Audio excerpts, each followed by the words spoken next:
Bonjour, bonjour. Est-ce que vous m'entendez?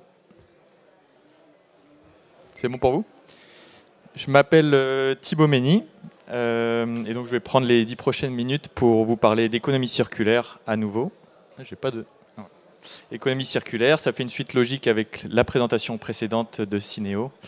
Je suis chercheur, ingénieur et architecte. Je travaille entre Zurich, l'école polytechnique fédérale de Zurich, et Épernon, chez Agir, qui est un assistant à maîtrise d'ouvrage en économie circulaire. Et donc le but de ma thèse, je l'ai commencé il y a 3 ans, c'était de réfléchir avec Agir en entreprise sur l'impact et le potentiel des plateformes numériques pour accélérer l'économie circulaire, en l'occurrence en France. Et ça a mené, les fruits de cette recherche ont mené au développement d'un produit qu'on est en phase de conception encore, et je vais vous parler de ce produit. Ce sera l'occasion de vous parler aussi de ma recherche. Il s'appelle Cdispo, qui est un petit clin d'œil, un petit jeu de mots entre l'enjeu de disponibilité, pas seulement de la matière, mais là je vais vous parler de disponibilité de l'information, qui est un peu le prérequis nécessaire à tout processus d'économie circulaire. Et un petit clin d'œil au robot de Star Wars, qui est assez connu, qui s'appelle C3PO, et qui est présent dans toute la saga, qui change d'image, puisqu'il est fait à partir de matériaux de réemploi, et donc qui a pour vocation de discuter avec tous les acteurs et de faire de la mise en relation. Petit rappel de la problématique générale, quand on parle d'économie circulaire, c'est qu'on essaye d'affronter une économie actuelle qui est dite linéaire et qui pose plusieurs soucis. D'abord un souci en amont de diminution des ressources, qu'on a compris aujourd'hui être limité. Et puis un enjeu en aval qui est celui des déchets qui s'amassent et qui posent des enjeux de pollution notamment extrêmement forts. Et puis des enjeux intermédiaires, parfois qu'on oublie un peu, mais qui sont extrêmement puissants auprès des acteurs avec lesquels on travaille, qui sont une augmentation des prix pour tout un tas de raisons, et la raréfaction des ressources en est une. Et puis un enjeu d'obsolescence, là plutôt au niveau des opérations, qui ne sont pas que des obsolescences programmées, parfois c'est des obsolescences non désirées ou réglementaires, c'est-à-dire qu'on doit changer nos éléments et on doit bien leur trouver une seconde vie. Comment est-ce qu'on affronte ces sujets? L'économie circulaire a été pensée pour cela, c'est-à-dire repenser nos processus de démolition, et maintenant on parle de déconstruction. Comment est-ce qu'on peut déconstruire? L'enjeu étant d'organiser une récupération, donc d'abord un tri sur chantier et une meilleure récupération des déchets. Ensuite, une revalorisation, c'est tout l'enjeu dont parlait Synéo à l'instant précédemment. Comment on reconditionne pour pouvoir réinsérer ces produits de seconde vie dans la construction et boucler un cycle que l'on espère ensuite être reproduit. Mon point de départ, et c'est un point de départ d'abord académique et de recherche, même si ma méthodologie, on appelle une action recherche participative, c'est-à-dire une action recherche en entreprise avec les acteurs du terrain pour comprendre leurs problèmes et apporter des solutions concrètes. C'est une recherche assez proche du réel, on va dire. Et Agir est, comme je vous le disais, un assistant économie circulaire, assistant maîtrise d'ouvrage, qui a pour rôle, et j'aime bien utiliser cette image pour tout de suite le montrer, un rôle de serveur, à mon sens, qui est celui d'intermédiaire entre la cuisine et la salle, si on veut, et qui est de mettre sur un plateau un certain nombre de solutions. Et ces solutions, c'est de la mise en relation.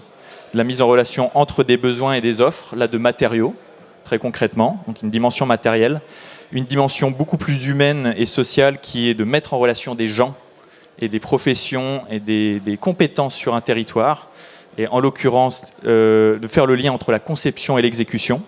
Et puis une dernière mise en relation qui est aussi très importante, c'est le rapport bénéfice-coût, qui n'est pas seulement une dimension économique, mais une dimension aussi écologique et quantitative. Et mon point de départ, c'est un constat partagé avec Agir, qui a généré mon recrutement et le choix de faire une recherche ensemble, c'est de comprendre comment est-ce que ce serveur dit analogique peut travailler à l'ère du numérique, être épaulé par un serveur numérique, voire éventuellement remplacé en partie par un serveur numérique. Quel problème ça pose, s'il y a un problème social autour de ça? C'est poser cette question. Voilà. Je vais aller assez rapidement là-dessus, mais il y a quand même un certain nombre d'informations un peu denses. Si vous voulez en parler plus largement, on a aussi un stand juste à côté, là derrière, le 5. Je vais essayer de vous rappeler quels sont les axiomes que j'ai appris pendant ma recherche et qui ont mené au point de départ du développement du produit.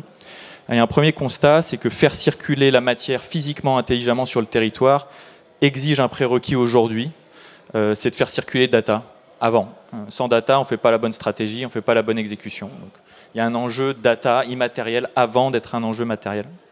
Le deuxième constat, il est beaucoup plus direct, pragmatique, c'est que les plateformes aujourd'hui existantes en France, dites de matchmaking, c'est en très très large majorité des marketplaces. On en a entendu parler avec Scope tout à l'heure, des marketplaces pour le réemploi en large majorité aussi.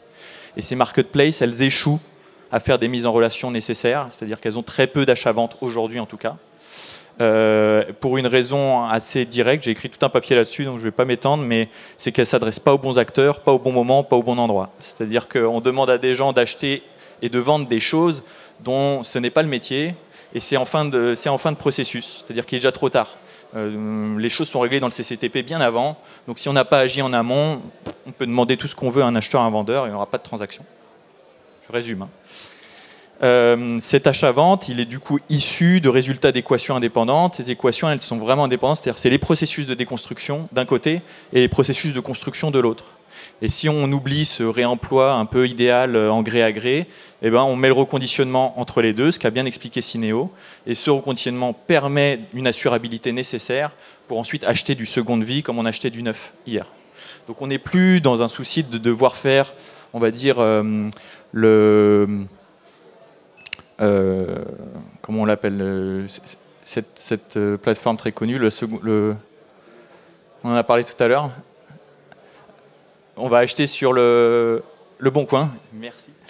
L'enjeu est plus de faire un Le Bon Coin de la construction, c'est plutôt de penser à un back market, si vous voulez, de la construction, quoi. Essayer de remplir des catalogues où on ne prend pas le risque du stockage, de tous ces trucs qui sont compliqués à gérer. Autre point de pénibilité important, c'est qu'en fait, on n'est plus sur une pénibilité qui est vraiment sur le physique, on est sur un problème de temps. On le voit tous les jours en assistance maîtrise d'ouvrage, c'est que le problème aujourd'hui, c'est de répondre à une réglementation hyper exigeante. Ça nous prend du temps, ça demande de l'argent. Donc l'enjeu, il est plutôt de faire gagner du temps à des gens, ils seraient contents. Un autre point, on a fait beaucoup d'interviews, bien sûr, de toute la chaîne de valeur. Les métiers nous confirment tous qu'il y a un manque de services numériques dédiés à chacun d'entre eux et interopérables puisqu'ils doivent tous communiquer entre eux, capables de s'intégrer à leur habitude actuelle et individuelle de travail pour répondre aux exigences réglementaires. Autre point qui m'a beaucoup fasciné, c'est que si on pense un concept de plateforme alternative aujourd'hui, il faut trouver un business model un peu alternatif aussi. Donc on n'est pas dans le marketplace, donc on n'est pas dans le transactionnel. Et si on n'est pas dans le transactionnel, dans quoi on est? Ce que m'a appris l'étude d'autres secteurs, c'est qu'il y a des concepts un peu novateurs maintenant, qu'on a tous dans la poche au quotidien, plutôt en C2C ou en B2C. C'est le freemium.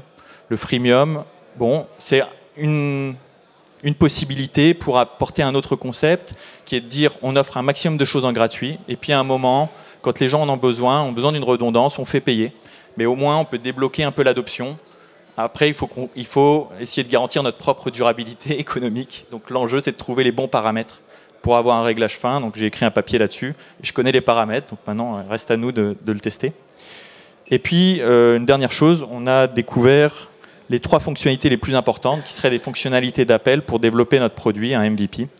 Et ces 3 fonctionnalités, il y en a, la première, c'est organiser le référencement des collecteurs et des entreprises de déconstruction en agrégeant les différents annuaires qui sont éparpillés partout et qu'on a du mal à voir simplement, donc une sorte de kayak du collecteur dans le contexte de la REP. Piloter des schémas d'organisation et de déconstruction plus facilement à partir du diagnostic PEMD qui est encore trop fait par obligation et pas assez utilisé dans la suite du projet. Et puis ensuite automatiser directement, alors là c'est l'intérêt quand même d'avoir une machine numérique, les 2 bases de données, c'est-à-dire que quand on a le diagnostic PEMD qu'on sait travailler avec, pourquoi pas automatiser des propositions de vous allez travailler avec tel ou tel partenaire parce qu'il est disponible, et ça en un clic, parce que c'est des milliers de lignes à générer, donc à la limite la machine le fait mieux que l'homme.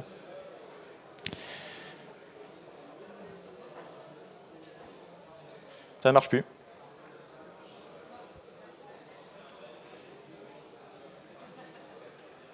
Merci. Donc je le résume assez simplement dans cette slide. Un enjeu, agréger des annuaires disponibles, les garder gratuits, publics. Un deuxième, unifier des outils pour le travail quotidien. C'est ça l'enjeu de notre produit au départ.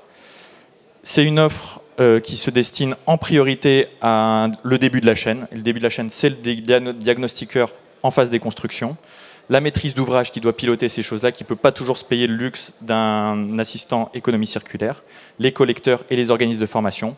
Puis ensuite, on a identifié 54 cas d'usage à adresser à différents acteurs. Donc on a des envies, merci, de développer d'autres choses si la première fonctionne, à des maîtrises d'œuvre, des entreprises de curage démolition, les gestionnaires de déchets, enfin remonter la chaîne petit à petit. Je vous passe les grands chiffres à qui on s'adresse. C'est des gros chiffres, vous les connaissez, c'est les chiffres de la construction en France. Beaucoup d'entreprises, beaucoup d'utilisateurs potentiels, notamment en B2C, ça c'est une maîtrise d'ouvrage privée.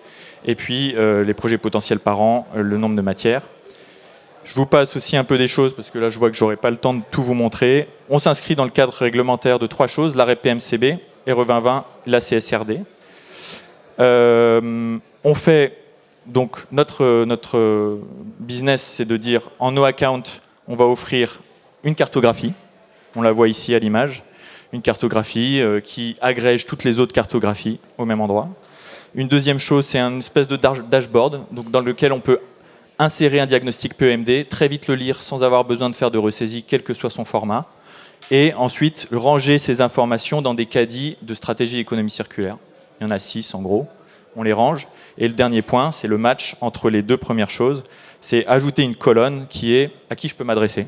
Parfois, il y a plusieurs choix, parfois, il n'y en a pas plusieurs. Mais au moins, on peut y répondre facilement et de manière itérative. Ce qu'on fait aujourd'hui à la main chez Agir.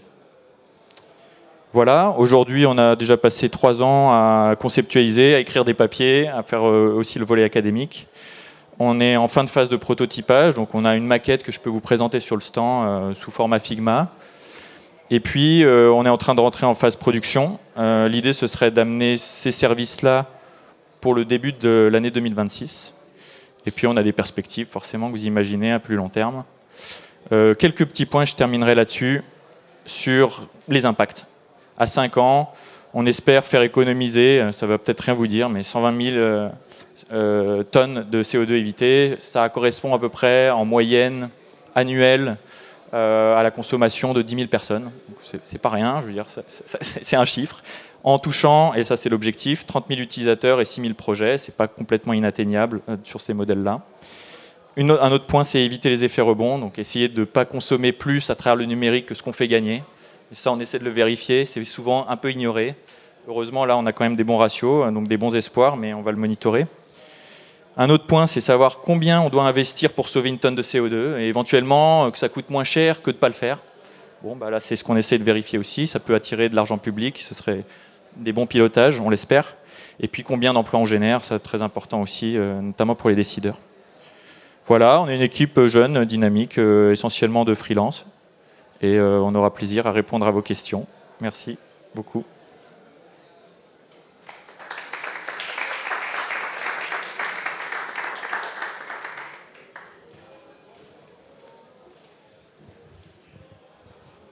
Bonjour, je me lance, première question. Vous avez évoqué là juste à la fin le coût de la tonne CO2. Comment il est déterminé? Sur quoi vous vous basez? J'ai vu 250 € ouais. par tonne de CO2. Donc ça c'est la référence à laquelle on se compare. Et celle-ci c'est un rapport, donc je crois que j'avais mis la référence précédemment. C'est le rapport Kinet qui fait un peu foi en France depuis 2019 en tout cas. Je ne crois pas qu'il ait été remis à jour, mais j'essaie d'être un petit peu en veille là-dessus.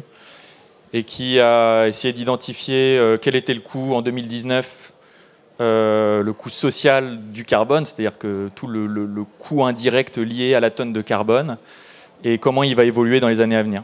Et tout ça est un peu la base de la décision des services publics sur quel projet on devrait favoriser. Si nous-mêmes on calcule notre coût de tonne de CO2 économisé, et le nôtre, on le calcule forcément de deux manières. C'est l'argent qu'on dépense pour faire un service. Donc ça, c'est notre business plan. Et puis, la tonne de CO2 qu'on va permettre d'éviter. Et là, encore une fois, c'est des projections puisque le service n'est pas encore en ligne. Mais après, il faut le monitorer pour le vérifier.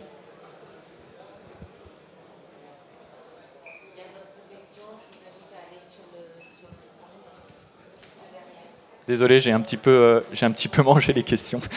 Mais je vous attends à côté. Merci.